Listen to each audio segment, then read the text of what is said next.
Welcome to Rich Conversations. The LA Lakers and Miami Heat are in the NBA Finals.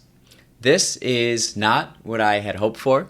I wanted the Bucks and the Lakers, but those of you that have listened to this show for a while or interact with me in person know that the Milwaukee Bucks are my favorite team and Giannis Antetokounmpo is my favorite athlete. You can go back to episode 16 to learn more about why that is so. I haven't publicly talked about the Bucks' loss yet, so I'm going to take this opportunity to do so. I'm not mad, I'm just disappointed. You know, this was supposed to be the year that Giannis, our Greek hero, triumphed over past obstacles and took the crown from LeBron and won his first title. I went to 7 Bucks games this year before the NBA stopped, including one in Paris. And the Bucks and Giannis were the main reason that I visited Paris back in January. And I enjoyed and I savored the journey of the season, knowing in myself that this would be part of something epic, you know? So that did not happen. In my own life, the things I expected I would experience in 2020 didn't happen either. And I'm sure for most people, they probably feel the same way, you know? So what? That's life. And you can either let it bring you down or you can make adjustments and get better. We are entitled to nothing. Last year, when the Bucks lost to the Toronto Raptors in the Eastern Conference Finals, I stopped listening to Drake music. The whole series, he was on the court, prancing around. He was just being so obnoxious that I was like, you know what? I'm not gonna listen to his music anymore. And so for the past year, in my control, I have not listened to a Drake song. So after this year's loss, I thought, like, what thing could I do? And I decided that I'm gonna work even harder on my mental toughness, thanks to Jimmy Butler and the Miami Heat. I'm not even really that mad. I respect Jimmy Butler so much. The Bucks had home court advantage throughout the entire playoffs. Only the playoffs were in a neutral location because of COVID.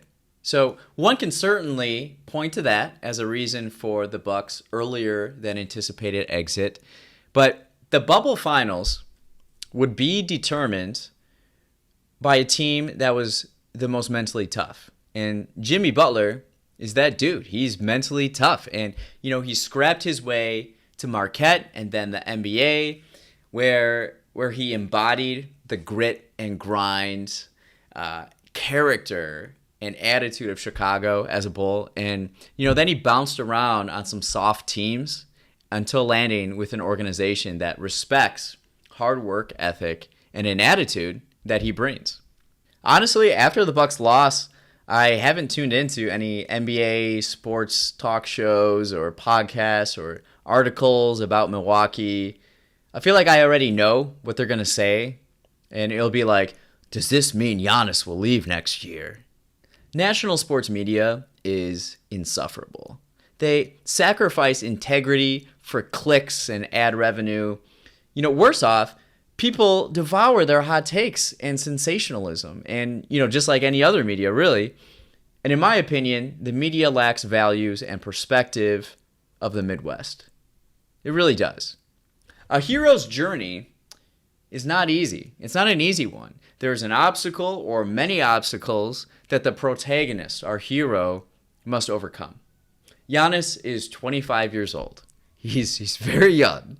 And he's still learning. And a lot of this in society is like people being afraid to make mistakes. So because of that, they don't learn, you know? And he's not even close to becoming what he'll actually be, Giannis. And the narrative of America is quickly becoming one of like entitlement and short-term thinking. Do what is easiest. Do what others tell you. Strive for what others value. Sacrifice the meaning of your journey to get to the destination quick as possible. So Americans abandon the immigrant values that brought us here because things are tough. Giannis is the anti-American. He's the anti-AAU, the anti-LeBron, the anti-KD, and I love it. That's why he's my favorite athlete. Giannis is cut from the same cloth as Michael Jordan and Kobe Bryant, and I hope Jimmy Butler. We can all use some of that mental toughness right now. You can't always get what you want, at least sometimes not right now. COVID has been hard on everyone for many different reasons, and it takes a lot of focus to block out negativity that people and media spew all around us. Fear must not consume us. It takes patience to make decisions today for the long term than to submit to instant gratification. It's tough. And it takes guts not to complain and point fingers. It takes courage to take it upon ourselves to get stronger and elevate our community. It takes foresight to believe and hope for a better future. So what will you do?